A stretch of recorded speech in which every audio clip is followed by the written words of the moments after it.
Right. I started with the table of content because the table of contents will show all of the topics in social linguistic study. Yeah. So I only do the overview and also part of the review from what Pak Bob already told you about social linguistic topics. So this one is the introduction, the knowledge of language, variations, and scientific investigation, language and society, and social linguistic and the sociology of language, methodology and overview, and then further reading. Now, talking about the social linguistic, yeah, yes, it is actually the term comes from sociology and also linguistic. So when you know about the sociology, it means that this is the study about society, right? In general, it talks about society in general. And then linguistic, we know that linguistic concerns with language. So you see that this part will, the study of social linguistic will be more like you know the society, you know the language. What kind of society that you will what is it? You will do. You will observe. The kind of society can be the community or can be the what is it? The registered society. It means that what kind of community, still about community that you want to observe. For example, the language of medical perspective, the language of engineering, the language of law, for example, the language of politics, the language of law can be part of the social linguistics. So it is called as register. I'm quite sure that Pak Bob has already mentioned about register in this class, yeah. So when you want to talk about those kind of register, the certain register, it means that you will what is it? You will change, you will adjust your language by what is the context brings. So if you want to talk about the medical perspective, it means that somehow you need to know more about their terminology, something like the terminology of what should the doctor say to the other doctors, not to the patient. Jadi nanti boleh loh di apa namanya dijadikan bahan penelitian bagaimana seorang, misalnya kalian akan membuat penelitian tentang register ini ya, tentang seorang dokter dalam bahasa medicalnya dengan bahasa tentang dunia kesehatannya, ngomong sama pasien dengan ngomong dengan sesama dokter akan berbeda. Dia akan adjust the register so quickly. Ini nanti masuk dalam juga ranah language and society juga, sama di variation juga ya. Sama juga dengan di codes.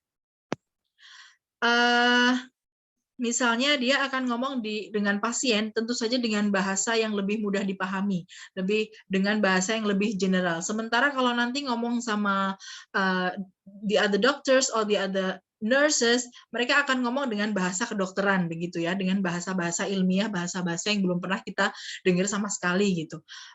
Tentang terminologi tentang misalnya patah tulang atau apa namanya ya tentang dunia kesehatan lainnya. Itu salah satu bagian dari register. Itu bisa menjadi topik penelitian kalian, dan artinya itu kalian akan turun lapangan ya, turun lapangan dalam hal ini interview atau juga fenomenologi. Kita mengikuti apa yang dokter itu lakukan sehari-hari bersama pasien dan juga sesama dokter dan perawat lainnya, for example like this. Itu register. Kemudian kita masuk lagi ke language and communities. Nah, ini sebenarnya udah masuk ke register ya. Jadi language and communities ini ya kaitannya communities ini dengan society ya. With society that you are going to observe gitu ya. Di situ ada languages, dialects and varieties. Dialects ya. Ini kalau udah ngomongin dialect, sudah ngomongin accent, itu pasti sudah ngomongin adalah social linguistic. Nah, di sini ada registers, social dialects, regional dialects, styles, registers and beliefs. Bahasa-bahasa yang digunakan dalam regional dialects itu misalnya dialek-dialek bahasa Inggris lebih banyak ya, dialek-dialeknya orang Scotland, Scottish English, kemudian dialeknya orang Singaporean English, dialeknya orang British English, Irlandia, kemudian nanti masuk ke American English, masuk lagi ke Canadian English, mereka akan punya yang namanya regional dialects. Meskipun somehow we call English as the international language, we call American English as the international language, tapi dalam international language itu pun ada beberapa division, it is called as regional dialects. Kemudian di British pun juga demikian, katanya yang British menjadi standardized language, jadi itu sebagai apa namanya standarnya. Tapi ternyata mereka juga punya yang namanya regional dialect. Nah, kemudian kalau mau diteliti lagi, mereka itu ternyata discriminate each other gitu ya. Ketika Londoners gitu ya, orang-orang London ketemu sama orang Scottish, dan kemudian mereka akan bilang, wah orang Scottish tuh ngomongnya nggak terlalu jelas gitu. Dan mereka buat ini sebagai jokes, membuat ini sebagai memes, kemudian sampai di BBC itu ada namanya Scottish BBC, khusus untuk Scottish BBC, kemudian ada British BBC, dan another dialects lainnya, yang ternyata itu menjadi division, menjadi terkotak-kotak gitu. Kemudian social dialects. What is social dialects? Kemarin sudah disampaikan Pak Bob. Sebelum masuk ke register, styles, and beliefs, ada social dialects. What is social dialects? Any idea? Dinda, what is social dialects?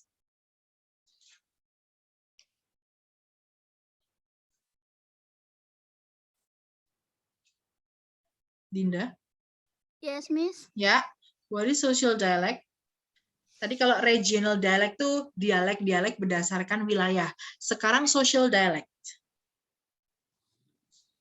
In my opinion, that is social dialect is in front of our society. It means each anak gaul, bahasa anak gaul. It means the one example of social dialect, or we can say everyday language behind one group is different with another group. Maybe like that. Yeah, okay. More or less something like that ya. One group to another group. Ya, di sini grup yang di sini adalah dimaksud adalah social group. Social group itu seperti apa contohnya? Ada yang tahu kira-kira social group itu seperti apa? Kalau tadi kan grup yang di sini kan grup berdasarkan wilayah ya. Ada Scottish, ada Canadian English, ada American English, ada British English, ada Irish English, dan lain-lain sebagainya gitu. Ada bahkan Sussex English itu juga ada, beda mereka punya dialek. Bahkan di Indonesia juga bahasa Indonesia banyak sekali dialeknya ya, dialek Melayu, dialek orang kalau Ngapak, orang-orang Banyumas, kemudian orang Jawa, orang-orang Batak gitu. Mereka berbahasa Indonesia tapi somehow they have a different dialects with the national one. Social dialect ini apa? Tadi udah oke. Dinda bilangnya grup ya. Social group sebenarnya, social group. Social group itu yang seperti apa? Age group? Age group. Okay, age group. Right. Jadi Economic group? Economic group. Economic group. Itu masuk ke register nanti, Z. Age group, tapi okay. That's correct. Age group ya. Jadi somehow you know that we as you as the teenager will be different in the dialect with your parents or your grandparents misalnya, karena ya somehow because language change over time, right? Jadi nanti di orang tua itu atau kakek nenek kalian itu akan berbicara tentang sesuatu hal yang kalian ada beberapa vocabulary yang kalian tidak mengerti. Ternyata itu adalah vocabulary zaman dulu gitu misalnya ya. Sementara kalian ketika berbicara dengan bahasanya sekarang, dengan sesuatu yang diviralkan, misalnya seperti yang kemarin tuh siapa Lutfi itu yang bilangnya anjay itu bisa masuk dalam social linguistic case. Orang tua nggak tahu artinya apa gitu, somehow seperti itu. Jadi ada age gap ya. Jadi that is part of the social dialects. Grade Z. Ada yang lain lagi nggak social dialects?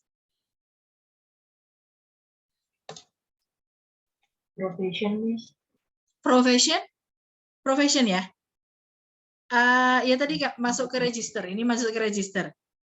Who's speaking? Nurul ya, Nurul Alifia ya. Itu masuk ke register Nurul. Yang jadi ada profession, ada kedokteran, ada teknik, ada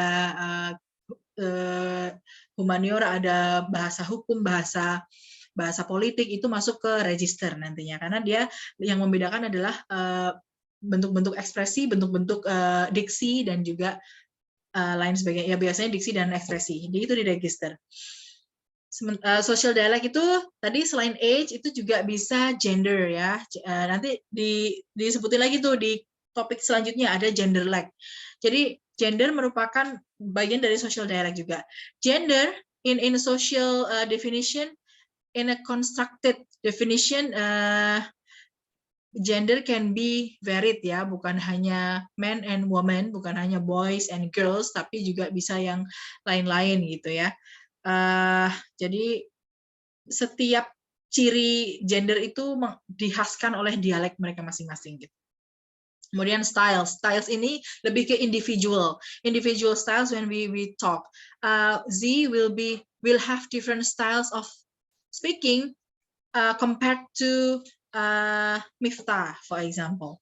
Jadi Z mungkin to the point, kalau Miftah masih belum enggak to the point misalnya, atau to the point tapi caranya beda. Nah, itu part of the styles. Jadi styles lebih ke individual styles. Register tadi sudah saya jelaskan, bahasa kedokteran saya contohkan.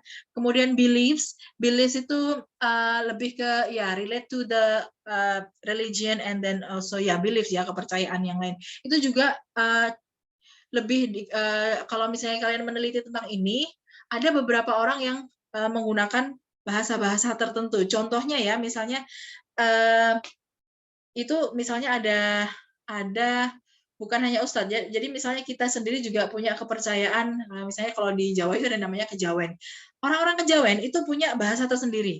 Nah, itu karena itu berhubungan dengan beliefs ya, kepercayaan. Nah, akhirnya mereka itu punya style, jadi memang saling berkaitan, punya style untuk berbicara sesuai dengan kepercayaan mereka. Jadi kejawen, orang Jawa biasanya punya kejawen. Mereka punya agama tetap, misalnya Katolik gitu, tapi mereka punya kejawen, kepercayaan yang lain yang kejawen. Ada yang Islam juga, tapi kejawen. For example, contohnya itu dulu mbah saya, kakek dan nenek saya adalah seorang kejawen. Mereka Islam, sholat juga, tapi mereka itu memiliki kepercayaan kejawen. Kejawen itu seperti apa sih? Jadi setiap malam Jumat mereka akan membakar kemenyan di depan kamar mereka, karena untuk semacam tanda kutip memberi makan keris mereka, keris. Jadi mereka punya pegangan keris, dan kerisnya itu katanya di dalamnya ada sesuatunya gitu. Saya cuma diceritain dikit. Jadi kerisnya itu ada namanya Nyai Slamet dulu namanya. Nah, setiap malam Jumat itu dibakarlah kemenyan oleh si Mbah Putri dan Mbah kakek saya, Mbah Kakung namanya. Nah, kemudian mereka cara berbahasa mereka itu kan dari aktivitas ya, itu bisa diteliti oleh sosiologi. Tapi dari kita, seorang linguistik, kita akan membahas cara mereka berbahasa. Apakah berbeda dengan yang lain? Berbeda.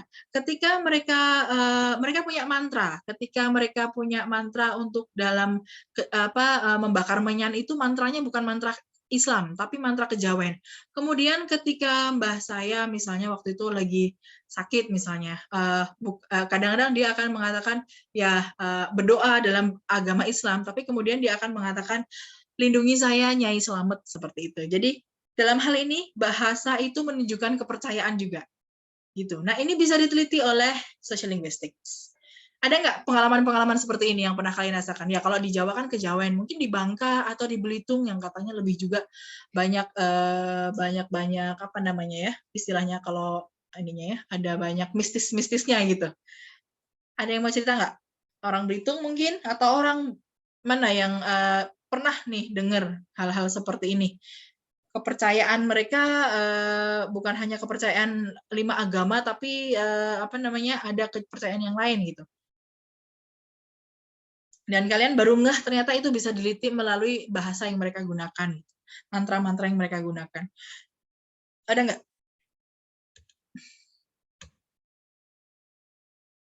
Ada sih Miss, buyut saya yang sudah meninggal di Bandung. Oke, tell me more. Ya, jadi buyut saya itu yang dari kakek saya yang dari Bandung itu kayak punya sesuatu benda, saya juga nggak tahu kayak dirahasiakan gitu. Mhm, Tapi dia itu kayak menyebutnya itu tuh keramat gitu, jangan ada yang nyentuh atau apa gitu. mhm, Terus mhm. kadang saya suka melihat dia itu kayak kalau malam-malam tertentu saya nggak tahu sih spesifiknya seperti apa waktu itu pas di sana, pas dia masih ada. Nah, dia itu kayak sering, apa ya, mengunci diri, mengamar gitu, Mmm, kayak entah ngapain gitu di dalam di situ gitu. Saya baru paham sih kalau itu mungkin sesuatu gitu, mungkin yang dirahasiakan. iya iya. Nah, kalau dalam hal linguistiknya kan mungkin bisa, my internet connection is unstable. Can you still hear me ya? Apa namanya, ketika itu mengunci diri misalnya, tapi ketika kita sebagai peneliti, kita bisa minta izin, misalnya kalau diizinkan, kita bisa masuk ke ranah fenomenologi, jadi kita ikut, apa namanya, si kakek buyutnya Dinda, misalnya ya, ada orang selain kakek buyutnya, misalnya ada yang seperti itu, kita bisa ikut, melihat satu atau 2 kali atau 3 kali sampai nanti kita menemukan mantranya, mantra apa yang diucapkan oleh si, pelaku, yang tadi disebutkan oleh, Dinda salah satunya, yang masih misalnya di Bandung ya, di daerah Bandung gitu. Jadi itu bisa dijadikan juga sebagai, topik dalam ujian akhir, tugas akhir atau skripsi juga. Oke, thank you Dinda. Let's move on to Pidgins and Creoles. I think you have already done the presentation. I've noticed it from the group that some of some of the group send the PowerPoint of Pidgins and Creoles. Jadi di sini lingua franca, definitionnya, kemudian distribution and characteristic ya. Udah nggak usah dijelasin. I think you have already understood about that. Code, ya tadi yang disebutkan oleh Nurul Alfia ya, diglossia, bilingualism, and multilingualism. Kemudian ini juga pasti sudah pernah dijelaskan. Kemudian speech communities itu juga ya, networks and repertoire itu ini grup yang lebih general lagi. Kemudian ada sebentar, saya mau ada di ininya di mana ya? Oops.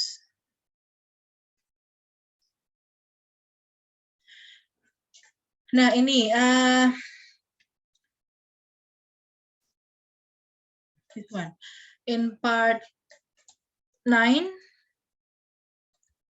part 9, part 3, what's at work ya. Di topik 9 ada what's and culture, ada worth. Worth itu the name of the author, the name of the inventor, kinship, taxonomist, color, prototypes, taboo, and euphemism. Nah, di sini juga ini adalah bagian dari study of sociolinguistic. Most of the linguists will study about euphemism, about taxonomies, color, prototypes, taboo, and euphemism. Contohnya misalnya, kalau di color, color is not settled names ya. You see that in some of the countries, then they name the color differently. We know, for example, Tosca or Fuchsia, it is not originally from Indonesia, right? But somehow it is from English language, for example. For the African society, they name the colors also variedly. Jadi mereka menamakan color, menamakan nama-nama warna itu juga berbeda. Not only in African or in English, but also in Indonesia itself, we have so many tribes, right? We have so many languages in Indonesian regional languages. Probably Bangkanis has the special name of color for several colors. In Javanese as well, in Bataknese as well.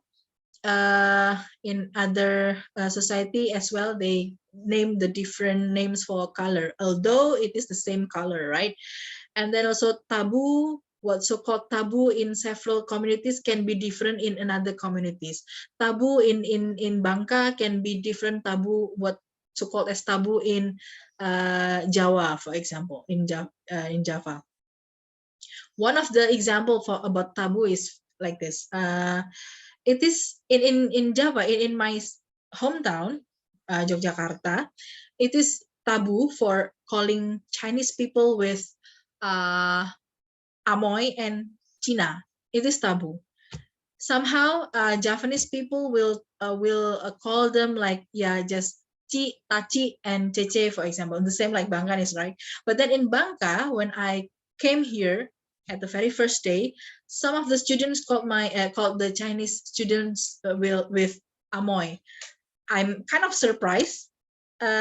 Tiba-tiba saya takut karena apakah yang dipanggil oleh Amoy itu dia akan marah atau gimana, tapi ternyata ini sudah biasa di Bangka ya. Jadi it is not a taboo language for Bangkanis people, but it is taboo for Javanese or Jogjanese people gitu ya, especially in Jogjanese people misalnya. Nah, itu seperti itu contoh-contohnya. Euphemism itu ternyata di bahasa Inggris itu juga ada yang euphemism. Euphemism itu kalau di bahasa Indonesia ada majas namanya, yang merendah itu apa namanya majas, saya lupa. Jadi misalnya misalnya kalau kalian follow Language Nerd ya, barusan ada postingannya tentang period, tentang orang cewek haid ya. Euphemismnya adalah kalau di misalnya di Jepang itu dia misalnya kemarin tuh di ininya ada yang mengatakan itu strawberry week, minggu-minggu strawberry ya, karena kita sebagai perempuan akan mengeluarkan darah haid ya, jadi merah gitu ya, jadi strawberry week gitu. Kemudian ada yang bilang kemarin saya lupa, ada di Language Nerd, jadi banyak banget itu, ada Russian language-nya, versinya Russian language, kemudian American language sama Japanese language itu tentang, ada yang mengatakan Dogs Day itu atau seperti apa gitu ya. Itu bagian dari euphemism. Jadi dibikin seolah-olah tidak langsung to the point ke kata yang dimaksud. Ada contoh euphemism yang kalian tahu? Pass away. Pass away, yes. Rather than died ya, kita bilangnya pass away. Miss, pengen nanya, Miss. Ya, boleh. Lu speaking Bian ya. Miss. Seandainya tadi kalau darah haid itu kan Dogs Day. Nah, kalau di sini kan bocor itu, kalau kata-kata bocor itu termasuk nggak, Miss? Misalnya gini, konteksnya kalau misalnya lagi haid pertama atau kedua, lagi haid pertama nih, bilang, waduh aku bocor nih, tapi kan bocornya nggak bocor asli, nggak bocor kemudian di roknya ada darah, itu nggak. Jadi kayak misalnya, wah aku hari ini hari bocor nih, tapi biasanya enggak ya. Kalau ketika Bian bilangnya bocor kan biasanya kelihatan ya di bajunya. Nah, biasanya kalau di Indonesia itu aku lagi dapet nih gitu, mendapatkan getting something gitu. Nah, biasanya untuk bahasan untuk anak-anak cewek itu artinya dapat hari menstruasi pertama gitu misalnya. Ini misalnya ya, gitu ya Bian ya. Kalau bocor tadi, kalau dia bilang bocor tapi nggak bocor secara realita, nggak apa-apa, itu artinya euphemism juga. Tapi kalau dia bilang, aduh aku bocor nih, atau tembus nih, nah kalau benar-benar tembus berarti itu bukan euphemism, itu emang ya dia ngomong apa adanya, emang tembus misalnya gitu. Atau dia bilang, ini hari bocorku nih, nah itu baru euphemism. Bian, dia tidak akan mengatakan langsung bahwa saya menstruasi hari ini, nggak kayak gitu. Gitu ya Bian ya. Ini nih contohnya yang di Language Nerd ya. Kalau di Inggris namanya Shark Week. Minggu-minggu hiu, minggu-minggu ikan hiu gitu ya. Kemudian German ya tadi Strawberry Week. Kemudian kalau di French, di bahasa Prancis Ketchup Week. Hari minggu-minggu saus tomat gitu. Kemudian Italian I have a flood. Aku kebanjiran gitu. Spanish Red Traffic Light. Lampu merah. Russian the Red Army. Finnish Japan is attacking. Oh ternyata Finlandia ngomongnya Japan is attacking. Ada si Jepang lagi menjajah nih gitu kalau mereka dapat menstruasi. Kalau Greek the Russians are in town. The Russians are in town. Kemudian Irish the painters are in the hallway. Jadi ternyata euphemism itu kalau diteliti juga seru karena masuk dalam historical background juga kan, historical language. Kenapa si Finnish mengatakan Japan is attacking? Ada histori apa dengan Japan gitu ya. Kemudian Greek tadi the Russians are in town. Kenapa dengan what is the relation between Greek and Russian. Kalian bisa menelitinya juga. Iris tadi Irlandia, orang Irlandia mengatakan the painters are in the hallway. What happens with the word painters and why it is associated with the menstruation day ya, gitu ya. Oke, itu masuk ke euphemism. Sekarang ke etnografi. Etnografi itu variety of talk ya, berdasarkan wilayah. Ini cuman sebenarnya sama aja dengan yang di atas tadi. Solidarity and politeness. Nah, politeness in English can be different with politeness in Indonesia ya. Jadi yang dimaksud dengan politeness ini mereka ada namanya negative politeness sama positive politeness. Nah, di situ walaupun dijelaskan menggunakan bahasa Prancis ya dengan tu vous itu addressing term, cara memanggil. Itu mereka kan mencontohkannya lewat bahasa Prancis ya, tapi sebenarnya bahasa Inggris sendiri addressing term itu nggak spesial, nggak sespesial bahasa Indonesia, karena di bahasa Indonesia kita punya politeness-nya tuh lumayan banyak ya. Kita nggak bisa mengatakan kamu ke orang yang baru saja dikenal, atau kamu ke orang yang lebih tua, atau kamu orang yang sedang dihormati gitu. Sedangkan di bahasa Inggris kita cuma punya satu kata kan, you. You ke orang tua juga you ke misalnya ketemu presiden juga tetap you gitu ya. So the politeness can be so different in context. Jadi jangan membayangkan politeness di bahasa Inggris itu akan sama dengan politeness di bahasa Indonesia. Kemudian talk and action, ada speech acts. Sudah sampai topik ini, speech act? Sama Pak Bob? Speech act atau tutur bahasan tutur? Belum, Miss, kalau Belum. di social linguistics. Kayak sih belum sih, Miss. Kemarin di mata kuliah lain. Di Introduction to Linguistics mungkin ya? Di pragmatik ya, lupa deh. Iya, karena ini memang juga saling berhubungan. Mungkin di methodology of research methodology, Pak Ari juga sudah sempat membahas, mungkin cuma salah satu untuk mencontohkan gitulah ya. Jadi speech act ini tindak tutur, penelitian tentang tindak tutur itu bisa dibagi dalam beberapa hal. Yang paling menarik adalah bagaimana merelasikan speech act ini dengan misalnya dengan equality between women and men misalnya, yang seperti selalu saya contohkan ketika ini kayaknya udah saya contohkan ya. Ketika seorang pendeta atau pastor akan menikahkan, biasanya kalau dulu di zaman yang belum ada woman movement, belum ada pergerakan perempuan, itu mereka akan bilangnya I pronounce you husband and wife. Nah, bagaimana speech act ini menggantikan status. Nah, itu yang betapa powerfulnya si speech act ini. Ini ada di salah satu jenis speech act. Misalnya lagi ada ijab kabul akad nikah gitu ya. Bagaimana seorang pria dan wanita itu tiba-tiba berubah status hanya karena penghulunya bilang saya nikahkan saudara bla bla dengan bla bla, dan akhirnya menjadi sah gitu, dan akhirnya menjadi suami istri gitu kan. Nah, itu kan the power of speech juga. Nah, di situ dijelaskan dalam speech act. Bagaimana seorang pastor dan pendeta itu ketika mengatakan I pronounce you husband and wife, I pronounce you man and wife, tiba-tiba status orang juga bisa berubah. Kemudian dalam Islam juga ada yang namanya talak ya. Ketika bagaimana seorang suami misalnya bilangnya walaupun bercandaan ya, misalnya sampai bilang ini saya ceraikan loh kamu. Nah, ternyata itu bagian dari speech act. Bagaimana dia ngomong itu, kemudian tiba-tiba statusnya bisa berubah.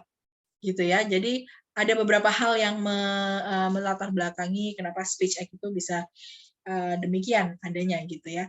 Ini juga menarik untuk dipelajari di linguistik, di skripsi linguistik. Masih banyak orang-orang yang membicarakan tentang speech act. Kemudian, misalnya, tiba-tiba saya kepikiran speech act yang ada di misalnya di cerita-cerita fantasi seperti novelnya Harry Potter misalnya.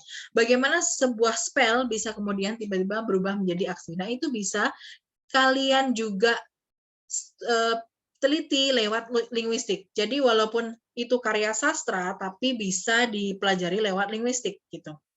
Itu yang tadi saya mengatakan kalau kalian suka sastra, tapi setengah-setengah masih suka linguistik gitu. Atau dua-duanya suka gitu.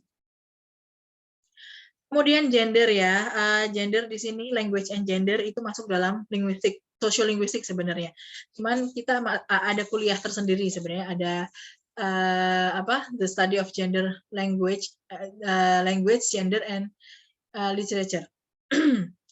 Jadi differences-nya ini bukan hanya social construction, tapi juga memaknakannya gender itu bisa varied, bukan hanya dua aja. Kemudian ini udah sampai situ aja. Ini karena Wardo cuman baru sampai gender ya. Nah, yang terbaru dari sociolinguistik tentang penelitian sociolinguistik itu ada. Ini Wardo belum ngomongin ini. Kita sebut sebagai word Englishes. Jadi bahasa Inggris yang bervariasi, bahasa Inggris yang sekarang plural. World Englishes, bahasa Inggris dunia. Bahasa Inggris dunia gitu ya.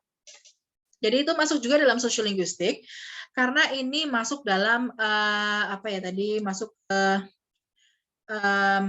bisa juga masuk ke Pidgin and Creoles dan juga masuk ke regional dialects. Tapi regional dialects-nya ini dia bikin movement ceritanya, dia bikin pergerakan bahwa sekarang ada pergerakan yang namanya Word Englishes Movement. Jadi Word Englishes itu sekarang bahasa Inggris tidak lagi milik Amerika dan juga milik British English juga aja, tapi dia juga bisa masuk ke ranah-ranah bahasa Inggris yang lain ya. Contohnya misalnya Singlish, Singaporean English. Mereka tidak lagi menggunakan standar standar vocabularies yang dari American atau British English. Mereka they have their own dictionary, they have their own expression. Kalau kalian mendengarkan Singlish, somehow you can say that it is not English at all gitu ya. Sampai orang-orang juga bingung. Ini tuh Singlish tuh seperti apa? Singlish tuh susah banget untuk dicerna karena walaupun itu bahasa Inggris tapi itu susah banget dicerna karena kenapa? Karena the influence of so many dialects in Singapore country ya. Karena di Singapura sendiri banyak sekali tribes ya, banyak sekali race di sana dan itu sangat-sangat mingle dan salah satunya yang kelihatan sekali adalah cara mereka berbahasa. Jadi mereka berbahasa Inggris sih, tapi terinfluence oleh bahasa Melayu, bahasa Mandarin, belum lagi Mandarin yang bahasa-bahasa yang lainnya gitu ya. Jadi itu akhirnya berubah menjadi bahasa Inggris yang versinya Singapura banget gitu. Kemudian itu yang ingin digerakkan oleh yang sekarang sedang membicarakan tentang World English Movement. Jadi banyak orang yang ingin banyak style dialek-dialek bahasa Inggris yang ingin diakui sebagai bahasa Inggris juga gitu. Ya selain Singaporean English ada juga Indian English ya. Nah mereka di World English Movement ini ada teorinya Kahru namanya. Kahru ini dia punya 3 division atau 3 pembagian. Ya, yang pertama adalah inner circle atau dalam lingkaran inner yang paling pertama adalah ya tentang British sama American English, right? Sama Australian English. Mereka adalah termasuk dalam inner circle yang istilahnya yang pionirnya. Kemudian setelah mereka ada outer circle, circle yang terluar lagi. Outer circle ini biasanya yang sudah pernah dijajah oleh negara-negara seperti UK ya, seperti British colonialism. Jadi mereka seperti Singapura ini masuk dalam ranah itu, outer circle, kemudian Malaysian English, African English, kemudian apalagi Filipina ya, kemudian juga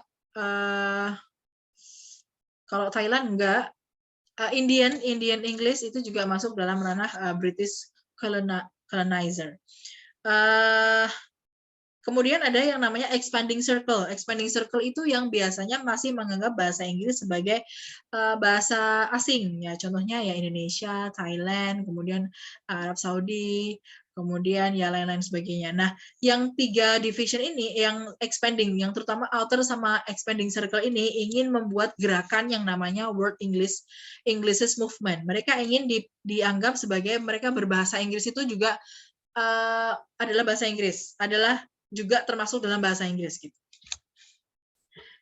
Contohnya lagi adalah misalnya di African English itu mereka punya punya vocabulary yang lain daripada yang lain. Ketika mereka menyebut robot, mereka tidak lagi associate-nya ke sebuah robot yang berbentuk manusia atau yang berbentuk boneka atau yang berbentuk apa mesin gitu, yang bisa berbicara, yang bisa bergerak itu enggak. Tapi robot in African English means traffic light, karena menurut mereka itu bagian dari mesin juga, dan juga itu disebut sebagai robot. Jadi dan robot akhirnya mengakar banget di African English. Jadi orang kalau misalnya ke South Africa ketika ngomong robot itu bukan lagi associate-nya ke yang tadi itu, tapi langsung ke traffic light gitu. Contohnya lagi misalnya Philippine English, mereka akan bilang ion di belakang itu bukan lagi shen tapi yong gitu ya. Misalnya association, pronunciation gitu ya, dan itu udah mendarah daging di Philippine English. Jadi mereka ingin memperjuangkan bahwa itu bagian dari bahasa Inggris. Apalagi contohnya Indian English ya. Indian English itu mereka they have their own intonation, they have their own richness of voice and voiceless. Misalnya di the word the sound the and the, somehow it is the same, right? Misalnya kayak ada sekarang yang viral itu lagu bahas happy birthday itu ya, happy birthday to you too gitu ya, bukan happy birthday to tapi to. Jadi kayak the sound itu exist in Indian, and Indian would like to contribute that sound toward English. Jadi Englishnya sekarang bukan English singular tapi maunya plural gitu. Nah ini juga masih banyak banget hal yang bisa diteliti melalui Word of Englishes. Any comment, any opinion, any objection, any suggestion? Udah terakhir ini, udah topik terakhir. I would like to close the class before I hear your opinion. Miss mau nanya. Ya, Nurul Alifia. Yang soal apa tadi, English apa sih tadi yang terakhir, Miss? Word English. Word Englishes, word Ya, Englishes. Jadi dia plural. Nah itu tuh muncul apa serta-merta karena ada keinginan dari negara-negara itu buat memperjuangkan ini, aku seperti ini, kemudian dunia ya harus nerima, bukan malah ngejudge, atau itu tuh kayak gimana ya, ada egoisme dari negara itu aja. Karena ya tadi misalnya ada bully, ada tekanan-tekanan dari society segala macam seperti Ya. itu. Ya. Nah itu bisa jadi skripsimu loh. Nurul Alifia, itu hipotesamu. Ternyata hipotesa itu sebenarnya masuk hipotesamu. Bagaimana sebenarnya kenapa ya orang-orang tuh melakukan pergerakan word Englishes movement, kenapa ya gitu kan. Nah, itu bisa ya karena kamu curious di situ, why not you do it as a final talks gitu ya. Nah, tapi kalau mau mencoba beropini ya, of course linguistic and literature, the research in linguistics and literature can be so varied, can be so many interpretation ya. Kalau menjawab pertanyaan Nurul tadi, opini dari saya yang paling kuat misalnya ya, kita kan ngomongin word English movement ini kan berdasarkan historical background juga ya. Misalnya sekarang ini kalau misalnya di Amerika sendiri misalnya, kalian ke Amerika, kemudian pakai Indonesian English accent gitu ya. Atau bahkan Bangkanese accent, atau bahkan ya dialek-dialek yang berasal dari kawasan kalian yang sekarang ini, hometown kalian. Kemudian orang Amerika yang di sana, dia akan mungkin akan langsung kayak, what kind of dialect are you speaking of gitu ya, what kind of accent, where are you from gitu ya. Somehow they kind of discriminate, right? Nah itu ya kalau dari Nurul Alifia tadi kan ada kemungkinan karena mungkin dibully gitu ya. Itu juga bisa jadi hipotesanya seperti itu. Kita mengumpulkan data mana-mana aja orang-orang yang kemudian cara berbicaranya itu berbeda aksennya dengan yang lain, ternyata akan lebih didiskriminasi. Tapi tadi kan kita juga sudah membahas ya, bahkan di American English sendiri mereka punya aksen masing-masing gitu ya. Di British English sendiri juga punya aksen masing-masing. Kemudian salah satu yang lain lagi historical background-nya adalah this is about colonialism, right? Colonialism forces so many countries to adjust their language with English. One of them is African society. They starting their English language by slavery, right? Slavery, dari perbudakan. Memangnya kalau jadi budak mereka akan disekolahkan untuk ngerti grammar bahasa Inggris, untuk ngerti cara pronunciation yang benar? Enggak kan? Mereka belajarnya jadinya otodidak ya kan? Jadi ini masing-masing country ini punya historical background yang berbeda-beda, Nurul. Supaya nanti kajianmu tuh fokus, jadi nanti research skripsi itu harus fokus. Kita kalau mau greedy ya, saya mau ngambil historicalnya African, mau ngambil Malaysia, India, itu kamu nanti skripsinya mungkin jadi 1000 halaman gitu ya. Jadi satu aja nggak apa-apa, kamu pilih misalnya African society tadi ya. Ini menarik karena mereka itu berangkat dari slavery, perbudakan. Jadi nggak mungkin mereka akan distandarkan sesuai grammar standarnya orang-orang British English misalnya. Dan akhirnya kan mereka adjust sendiri, mereka otodidak belajarnya. Makanya sekarang ada yang namanya kita what so called as Black English. Nah, Black English ini juga sudah mulai menunjukkan taringnya juga kan di dunia, misalnya di dunia musik, di Hollywood movies, di Hollywood world, mereka juga Black English sudah mulai dipertontonkan di film-film, di lirik-lirik lagu gitu ya. Mereka ingin Black English tuh bagian dari English itu. Mereka nggak mau disebut Black English, mereka tetap inginnya Inggris itu masuk ya, Black English gitu.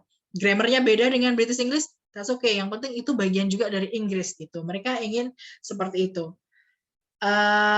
Awalnya mungkin di social linguistic, di bukunya Wardo ini, karena belum ada word English movement ya, mereka disebutnya sebagai variation kan, English variation, kemudian regional dialect tadi ya kan, social dialect. Tapi kemudian ketika adanya word English itu, mereka pengennya yaitu English, nggak usah bilang regional dialect, social dialect.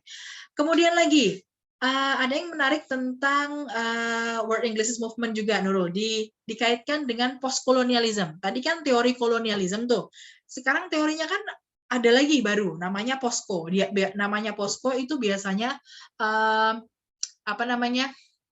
mereka itu ingin mematahkan pendapatnya kolonialisme. Jadi disebutlah post-colonialism. Post-colonialism itu setelah perang kan istilahnya. Nah, di setelah perang, society-nya itu seperti apa? Language-nya seperti apa? Salah satunya adalah ketika ini masuk ke orientalism, mungkin di sastra sudah dijelaskan tentang orientalism. Orientalism itu menganggap anggapan orang Barat tentang orang Timur, yang tentang orang Timur itu bahwa orang Timur itu kulit hitam itu misalnya bukan estetik. Orang kulit hitam itu dia eksotik. Nah, eksotik. Kayaknya kalau kita sebagai orang hitam ya misalnya, wah aku dipuji nih sama orang Barat. Tapi sebenarnya orang Barat sendiri juga kan eksotiknya itu artinya dia lebih banyak penjabarannya. Orang Timur itu primitif, masih suka mistis tadi, kakek neneknya masih suka bakar menyan gitu ya, seperti kakeknya saya dan juga kakeknya Dinda tadi kan. Kemudian dan keterbelakangan yang lainnya gitu ya. Itu maknanya orientalism di situ. Nah, kemudian karena adanya post-kolonialism, hal itu sudah terpatahkan. Sekarang tuh kita kalau disebut eksotik udah nggak bangga lagi. Enak aja bilangnya eksotik gitu ya. Mentang-mentang kamu bekas penjajah, saya nggak lagi merasa terjajah gitu ya. Kemudian apa influence-nya terhadap language? Sekarang kalau language itu beberapa orang sudah mengatakan seperti ini. Ketika kita pengen sounds like native, aku pengen seperti British English nih ngomongnya gitu. Aku pengen seperti American English, aku pengen seperti Indian English. Nah, itu seperti ini. Dipandangnya sebagai orang post-kolonialism akan seperti ini. Kamu mindset-nya masih kolonialism gitu. Padahal teori kolonialism itu kan sudah terpatahkan oleh post-kolonialism. Jadi misalnya sekarang saya pengen ngomong pakai, sekarang tuh saya tuh Japanese English, saya tuh harusnya medok banget, tapi saya pengen sounds like British. I would like to say Harry Potter, I need to a glass of water misalnya. Kemudian orang akan menganggap bahwa wah ini mindset orang masih mindset orang Indonesia ini masih kolonialism. Padahal kita sudah bergerak ke arah word Englishes movement gitu. Itu Nurul ya, dari pertimbangannya banyak. Tapi paling enggak dari pertanyaanmu tadi itu aja udah menjadi hipotesa kamu, dan itu hipotesa bisa dikembangkan menjadi skripsi. Gitu. Ada yang lain?